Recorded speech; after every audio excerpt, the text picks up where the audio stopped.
Empat anggota komplotan geng motor di Kabupaten Batubara, Sumatera Utara ditangkap polisi saat hendak tawuran. Dari para pelaku disita senjata tajam yang akan digunakan untuk tawuran.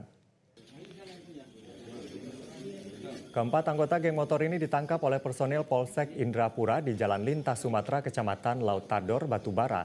Kapolsek Indrapura AKP Reynold Silalahi mengatakan, awalnya polisi menerima laporan masyarakat terkait adanya komplotan geng motor yang akan melakukan tawuran.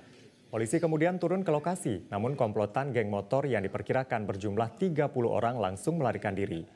Polisi hanya berhasil menangkap 4 orang, berikut barang bukti 1 unit sepeda motor, 2 bilah senjata tajam, dan 1 pucuk pistol mainan.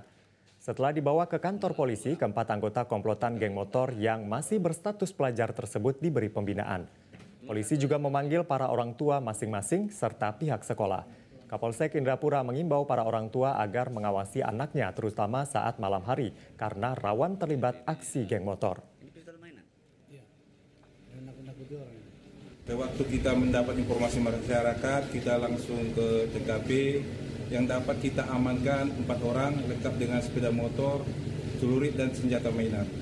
Yang sisanya sekitar ada 30 orang dapat meloloskan diri. Saat itu rencana mereka akan melaksanakan tawuran, tapi dengan cepat, dengan informasi yang kita dapatkan, kita dapat cegah sebelum melakukan tawuran. Kapan mereka? Kapolsek Indrapura beserta personil Indrapura menghimbau kepada orang tua agar mengawasi anaknya yang masih remaja. Kira-kira kalau sudah tengah larut malam agar tidak dibolehkan lagi untuk keluar rumah. Jelajahi cara baru mendapatkan informasi. Download Metro TV Extend sekarang.